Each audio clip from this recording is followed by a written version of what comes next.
When I discovered that honey-hued strand coiled around the drainage like a golden accusal, I knew my 3-year partnership was about to become quite intricate. I calmly swapped his expensive cleanser with depilatory lotion. By Thursday, my closest friend, Catherine, appeared at my residence with spots of missing hair and tears streaming down her cheeks. If you're watching this, please subscribe and let me know where you're tuning in from. I'm Eleanor Thompson, 68 years old, and after 16 years as a widower, I believed I had finally discovered my second opportunity at love with Ben Miller. 3 years of peaceful suppers, Sunday morning crossword puzzles, and the pleasant companionship that emerges when you've both laid your first loves to rest and aren't expecting fireworks anymore. That Tuesday morning began just like any other. Ben had departed early for his weekly golf match with the guys, kissing my cheek and promising to pick up groceries on his way back. I was humming an old Cole Porter tune while tidying our communal lavatory. Indeed, we had arrived at that agreeable stage where we each kept toiletries at the other's place. The shower drain was clogging again, something Ben had been meaning to repair for weeks. I rolled up my sleeves and began pulling out the usual offenders, soap residue, my own silvery strands that seemed to shed more each year. But there, wrapped around my digits like a silken ribbon, was a lengthy, pale blonde hair. Not mine. Most assuredly not mine. I held it up to the bathroom illumination, examining it like proof in a criminal inquiry. It was the shade of summer wheat, with the synthetic shimmer that only originates from a bottle, the kind of blonde that whispers, "Gaze upon me," in a crowded space. Ben's late wife, Julia, had been a brunette until the day she passed away. I had viewed enough snapshots to be certain. My hands started to quiver, not from my age, but with that particular fury that arrives when you recognized you've been made a fool of once more. At 68, I assumed I was beyond the era of romantic deceptions. But apparently certain lessons must be learned the hard way multiple times. I meticulously positioned the hair in a tissue and tucked it into my jewelry box, right beside my wedding band from David. 2 betrayals side by side. How poetic. Ben came back 3 hours later, whistling and carrying shopping bags like a man without a care in the world. "How was your golf game?" I inquired sweetly, not looking up from my crossword puzzle. "Awful," he chuckled, unloading fruit juice and his preferred whole wheat loaf. "Jim beat me by 12 strokes. I think I need new spectacles." "Maybe you need new companions," I muttered, pen poised over 7 across. "A woman who deceives." The solution was right there in black and white. Unfaithful. That evening, I observed Ben like an investigator studying a person of interest. Every call, every peek at his timepiece, every justification to step outdoors for some fresh air. I had been a widow for 16 years before Ben came into my life. I knew the difference between a man who was pleased to be at home and a man who was thinking about being elsewhere. During dinner, he mentioned that Catherine had appeared weary at the supermarket, likely putting in too many hours at that floral boutique, he said, slicing his beef with unusual exactness. "You should check on her this week." Catherine Stevens had been my dearest friend for 40 years. We had raised our kids together, buried our spouses within 2 years of each other, and endured every kind of emergency 2 women could face. She was the one who had urged me to give Ben a shot when we met at the Senior Center's book club 3 years ago. "She's been through a lot," she agreed, watching Ben's face for any tell. Divorce, that terrible episode with pneumonia last year at 66. "She deserves some joy." Ben nodded vigorously, too vigorously. "Absolutely. She's a good person, deserves better than what life has given her."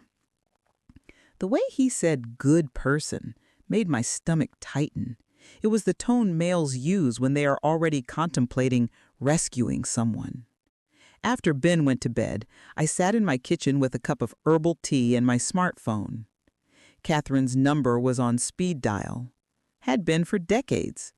But tonight, instead of dialing, I found myself scrolling through her social media posts. something I'd never felt the need to do previously. There she was, smiling widely in snapshots from 2 weeks ago. Supper at Giovanni's. Sometimes life surprises you in the most wonderful ways. The restaurant looked expensive, candlelit, the kind of place Ben had taken me for my birthday last month. Another post from last week, new haircut and color, feeling 20 years younger.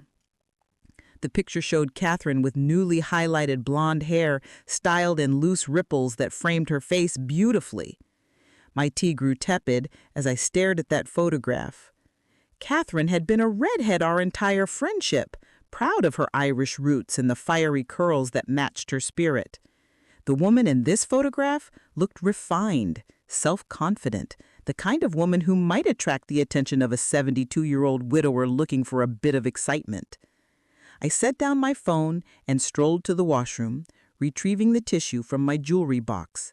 Under the harsh fluorescent brightness, I compared the hair to Catherine's new style on my phone screen. An impeccable match. The following morning, I phoned Catherine with my most pleasant voice. "Would you like to get a midday meal today? It's been too long since we had a proper conversation." Catherine chose the bistro, a charming little eatery in the city center with patterned linens and the kind of ambiance that invited admissions. She appeared 10 minutes tardy, looking rattled and regretful, her new blonde streaks catching the afternoon light streaming through the panes. "My apologies, Eleanor. I misplaced the time at the studio. Refinishing appointment. You understand how it is." She slid into the booth across from me, unconsciously stroking her fingers through her freshly arranged tresses. "The blonde looks wonderful on you," I said, genuinely thinking so. Catherine had always been attractive, but this new style gave her a radiance I hadn't seen since before her marital disillusion 5 years ago. Very sprightly. She flushed like an adolescent. "Oh, this old thing? Just needed a transformation, 66 is too young to feel disregarded." I requested the poultry medley. She asked for just coffee. "Not hungry?" I urged. "Had a substantial breakfast," she said rapidly. Too rapidly. Catherine had been diabetic for 10 years and never skipped meals. "So tell me about Ben. How are things going with you two?" It was a query she had made dozens of times over the last 3 years, usually with authentic eagerness for my late-in-life courtship.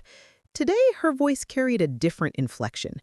Guilty curiosity, perhaps, or the cautious probing of someone trying to extract data. "Oh, Ben," I said, stirring my iced tea with deliberate slowness. "Dependable as a timepiece. Golf every Tuesday, market visit subsequently, home by 2:30. His routine never alters." Catherine's coffee cup clattered against the saucer when she set it down. That's good. Routine. Stability." I took a sip of tea, allowing the quiet to extend until it became uncomfortable. "However, recently he's been speaking of you quite a bit." Her face went wan beneath her carefully applied foundation. "Me? Regarding what?" "Oh, just that he thinks you've seemed more cheerful lately, more lively. He observed the fresh shade when he saw you at the supermarket yesterday." "He did?" The question came out as barely a whisper. I leaned forward, my tone gentle but my gaze sharp. "Catherine, you've been my dearest friend for 4 decades. Through David's passing, throughout your marital disillusion, through every emergency either of us has faced, you can confide in me." For a moment, I thought she might.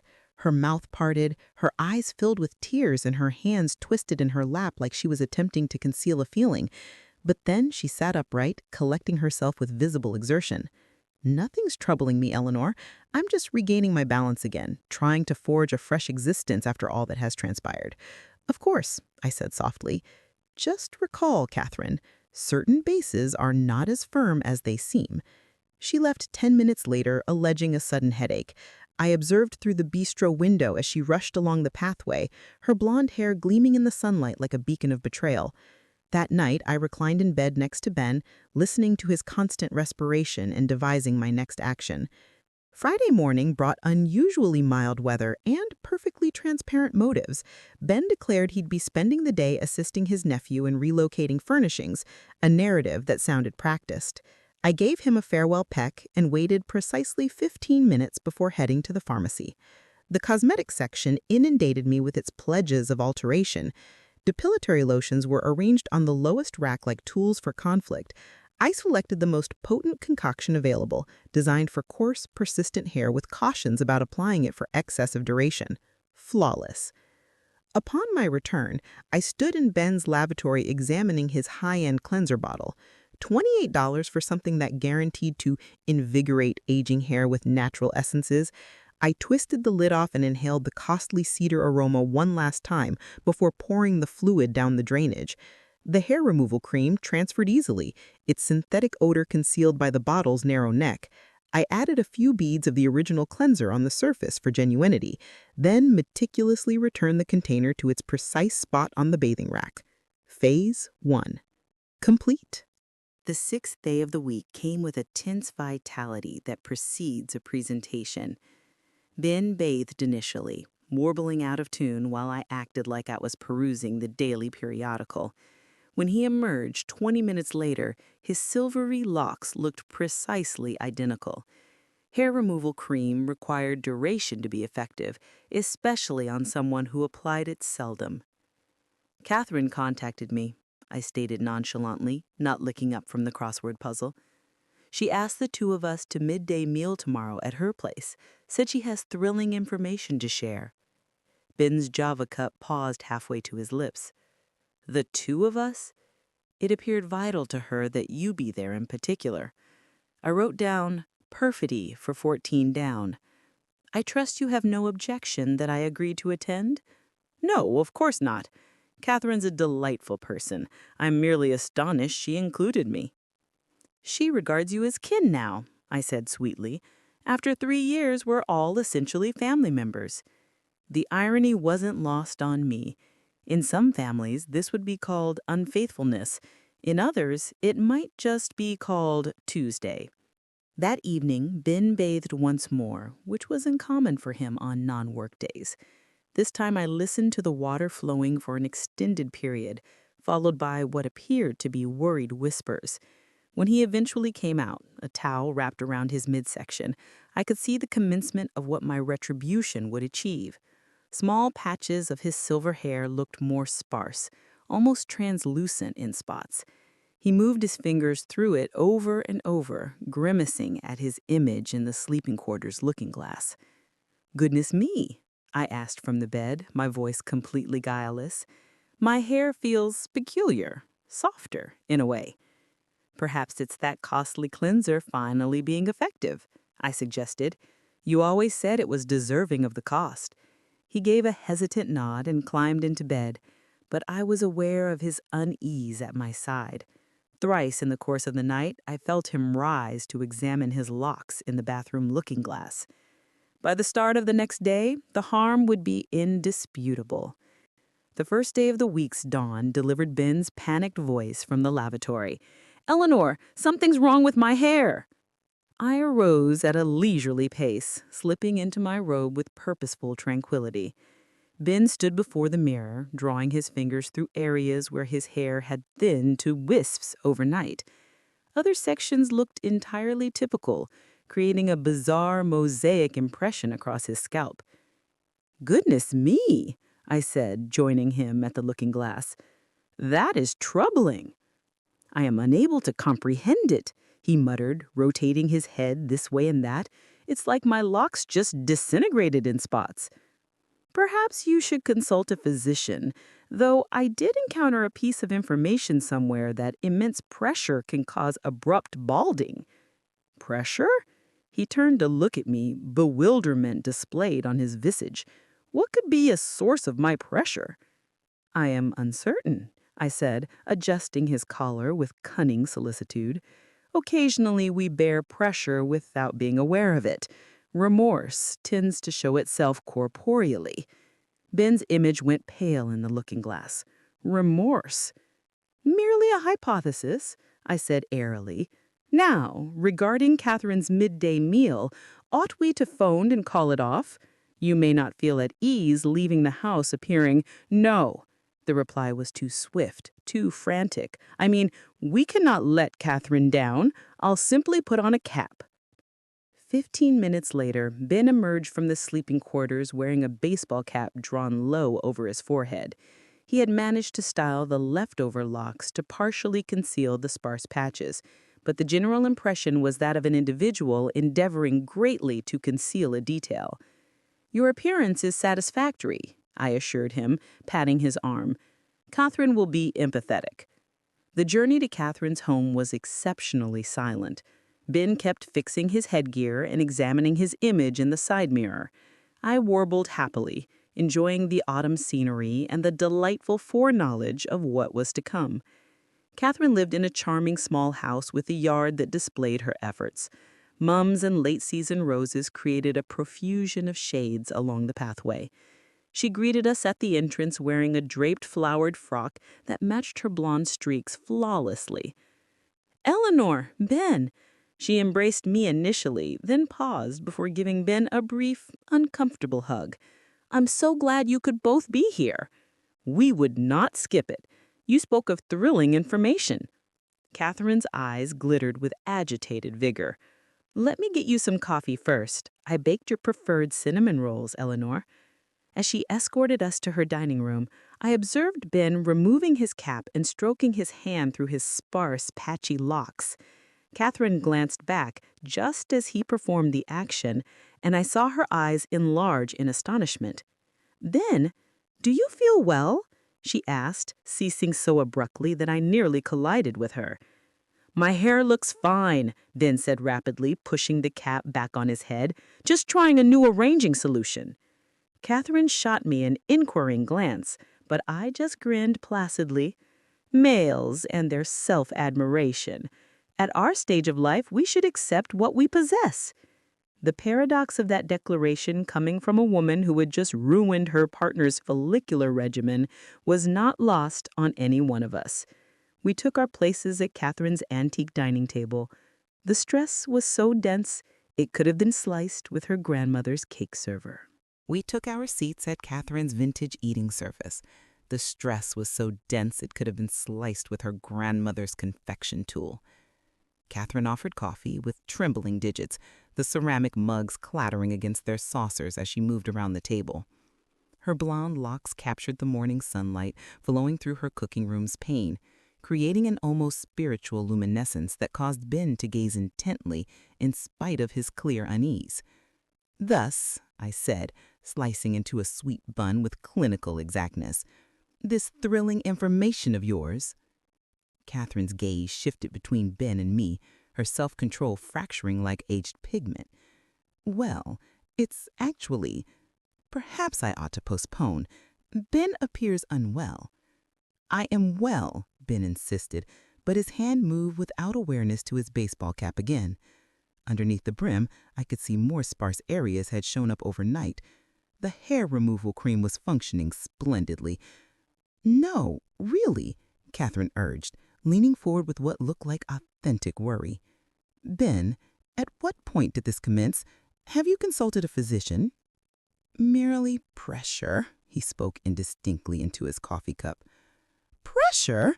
Catherine's tone became more elevated. "What sort of pressure?" I observed this interaction with the contentment of a strategist who had just positioned her principal piece.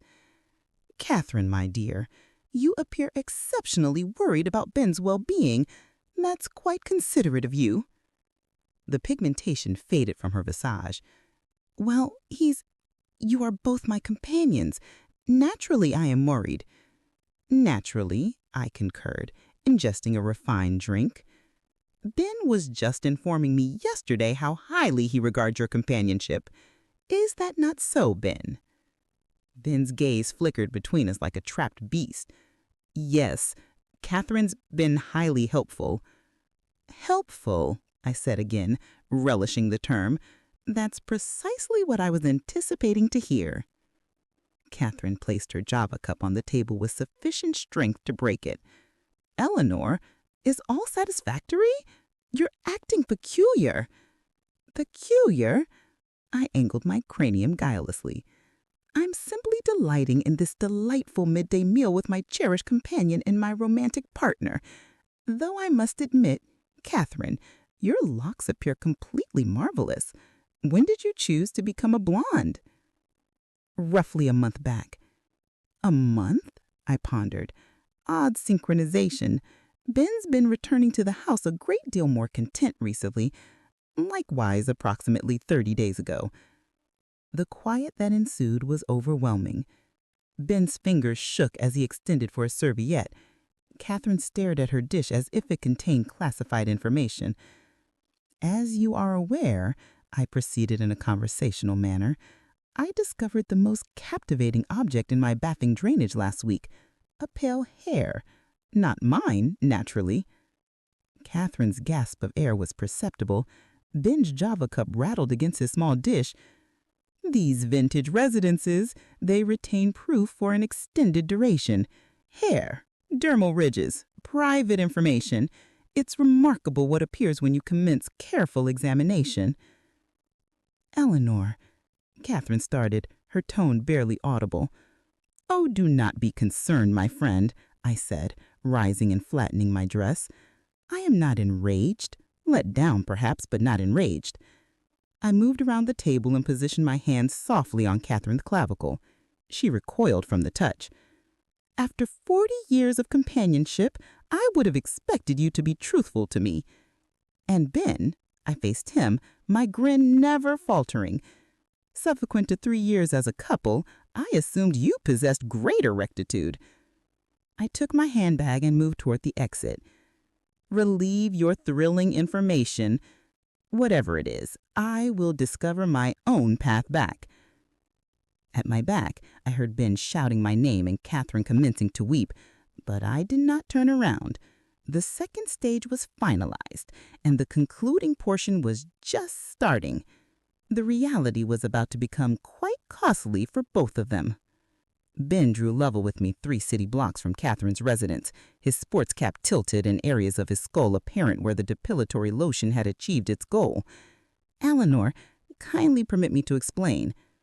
I continued my stride, my gait constant and purposeful. At 68, I had learned that self-respect was kept through calm, not theatrics. "Explain what, Ben? For what duration have you been bathing at my place after visiting Catherine, employing my lavatory to cleanse away her scent? It is not as you believe," he gasped, endeavoring to keep abreast of me. I halted so suddenly he almost crashed into me. "Oh, it is precisely as I believe. The inquiry is, for how long did you expect me to stay oblivious to it?" Ben's fingers shifted to his sparse locks again, a nervous habit that delivered me immense satisfaction. "The tresses matter. Did you—" "Depilatory lotion," I said agreeably. "Commercial grade. I presume it will require a number of months to regenerate properly, supposing it returns at all at your life stage." His face became wan. "You could have inflicted lasting harm." "Similar to the lasting harm you have caused to my reliance. I would stay we are equal." I resumed my path.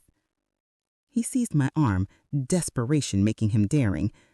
"Eleanor, I am in love with you. This matter with Catherine, it simply transpired. It has no meaning." I looked down at his hand on my arm, then back at his face. "Ben, you are 72 years old. Nothing simply transpires at our life stage. Every decision is intentional."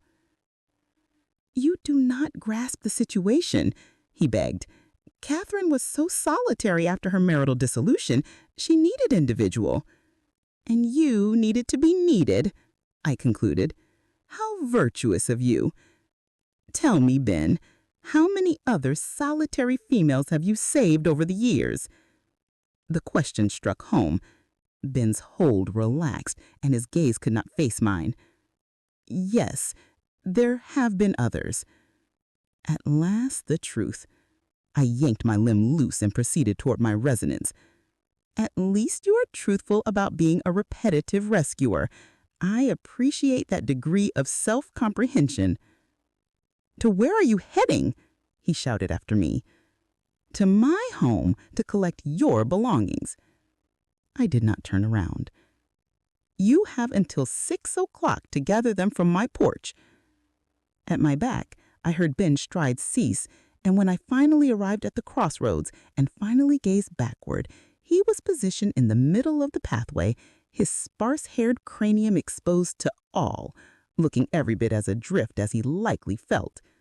Good.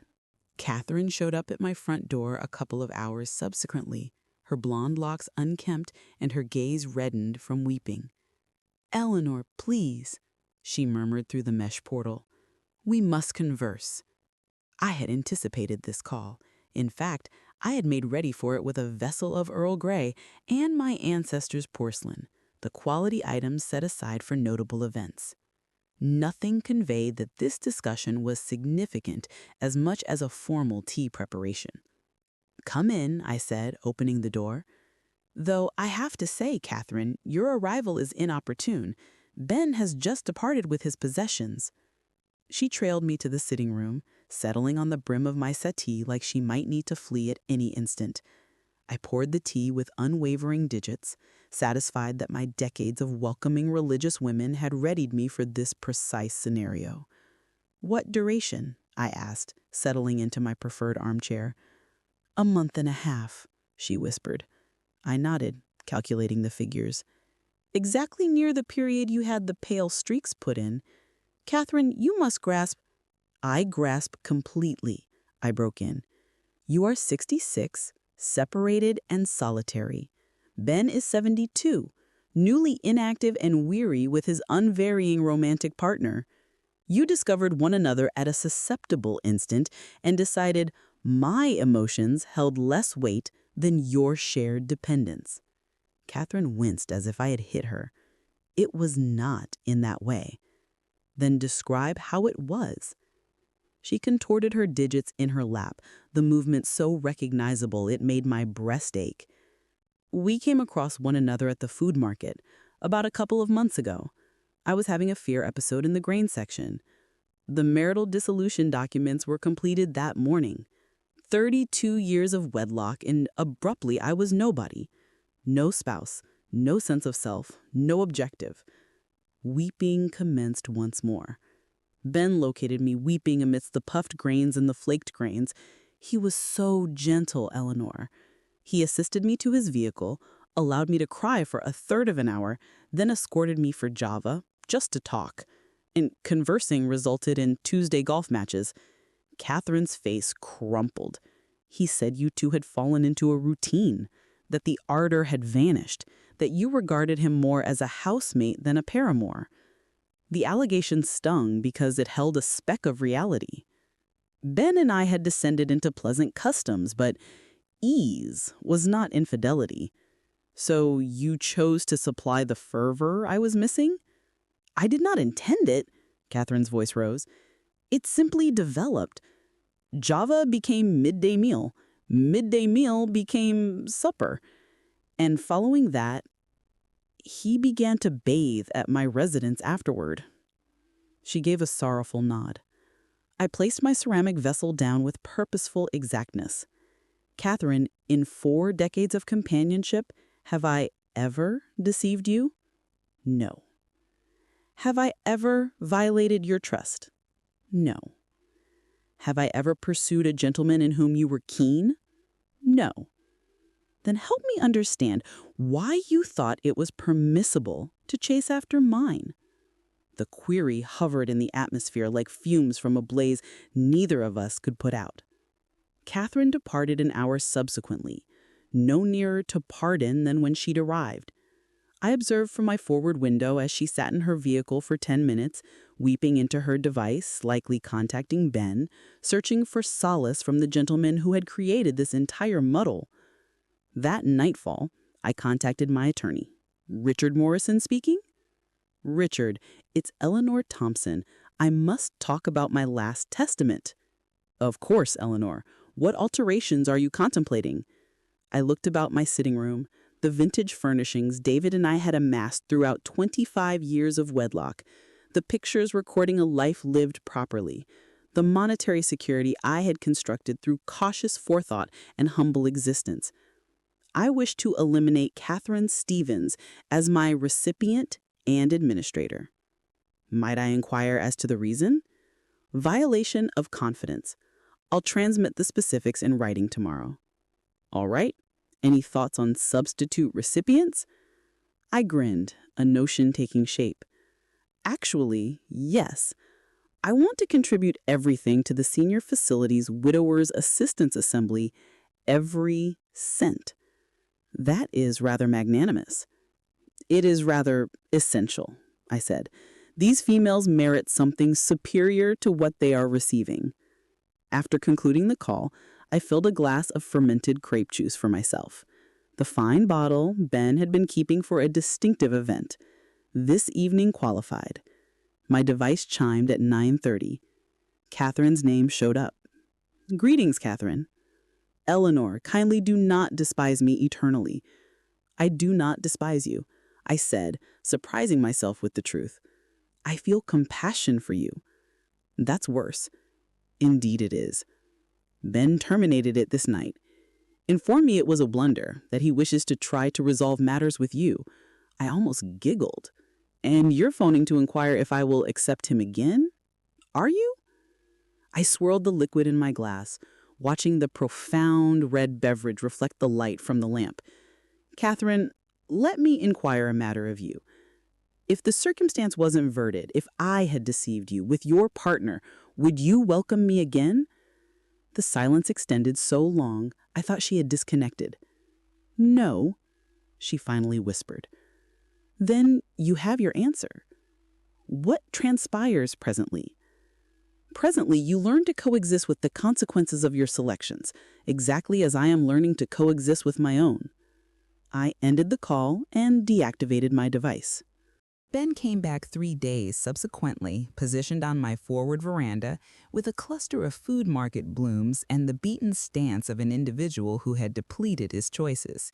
His locks appeared even more dreadful, the remaining strands feathery and inconsistent, similar to a straw dummy after a gale. My appearance is absurd, he said without introduction. Indeed, I concurred, unlatching the mesh portal. The hairdresser stated it might never regenerate correctly, something about synthetic harm to the root structures. That's regrettable. He examined my visage, seeking some fissure in my calm. You feel no remorse whatsoever, do you? Ought I to? You could have irreversibly deformed me. I proceeded onto the veranda, shutting the entrance at my back. Ben, you irreversibly deformed our connection. I provisionally deformed your hair growth line. I'd say you received a lenient outcome. Eleanor, please, I made an error. You made a selection, I rectified. Numerous selections across a number of weeks with my closest companion. That is not an error. That is a behavior. He set the blooms on my porch railing, his shoulders drooping. What action can I take to rectify this? Nothing. There must be some measure. Inform me about the rest. You stated there have been others. How many solitary females have you saved, Ben? He looked like a man moving toward his own demise. Eleanor, I don't see how that's pertinent. Indulge me. A trio. He whispered. A trio other than Catherine? No, 3 overall, encompassing Catherine. So 2 women before me. Ben nodded miserably. Helen Morrison, immediately following my Julia's passing. She was newly separated, needed assistance with her yard. And Susan Wright. At the time I encountered you, she was undergoing a change. The elements aligned with nauseating precision. Susan Wright, the female who relocated to Florida right after we began our courtship? She did not relocate, Ben said quietly. I concluded it when I realized I was earnest about you. I held the porch railing tightly, needing something firm to steady me. 2 years. So while you were wooing me, you were intimate with her. It was not in that manner. How was it, Ben? Clarify for me how being intimate with a pair of females concurrently is not precisely in that manner. He couldn't meet my eyes. You deserve better than me. Indeed, I said simply, I do.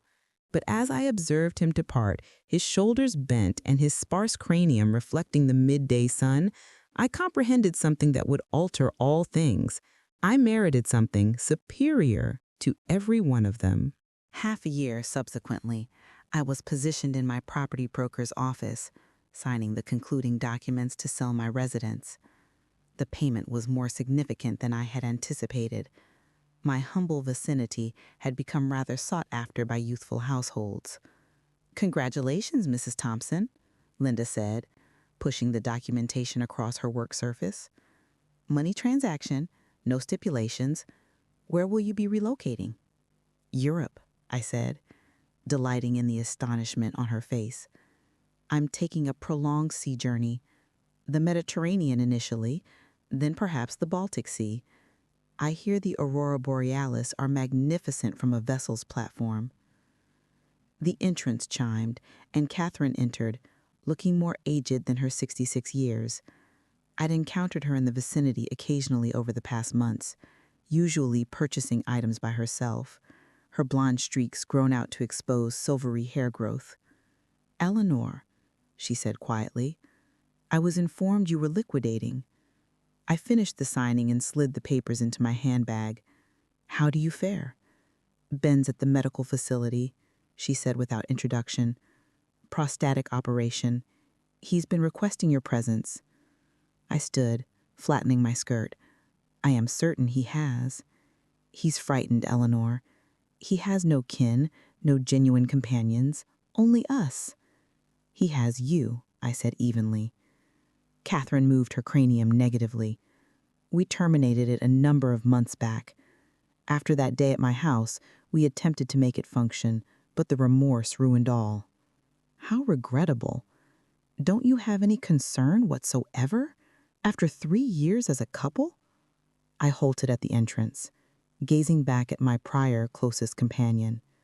"Catherine, are you aware of what I have realized in the last half of year?" She shook her head. "I've learned that being concerned with individuals who do not value you is the swiftest method to vanish from your own existence. I spent 4 decades being concerned with you, 3 years being concerned with Ben, and 68 years being concerned with everyone else's emotions more than my own. And presently, now I am concerned with myself." I strolled out into the brisk fall atmosphere, abandoning Catherine standing in the property broker's office. My vessel left from Boston in 3 days. My small room was reserved, my travel document was refreshed, and my future was completely my own. As I piloted through the city for the final occasion, I went past the senior facility where Ben and I had encountered each other.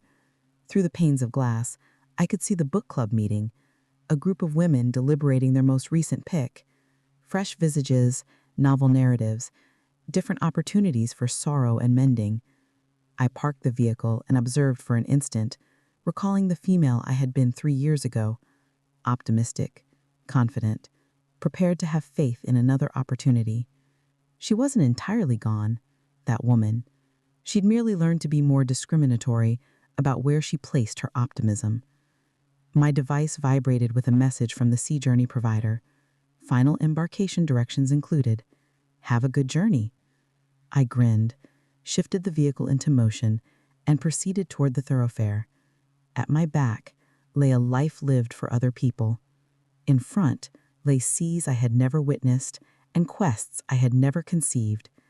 At 68, I was at last prepared to discover who Eleanor Thompson was capable of becoming when she ceased attempting to be what everyone else required. The finest retribution, it was discovered, was not depilatory lumption or open embarrassment. The finest retribution was living a good life. Thank you for lending an ear. Do not neglect to become a follower, and feel free to narrate your tale in the remarks section. Your tone is significant.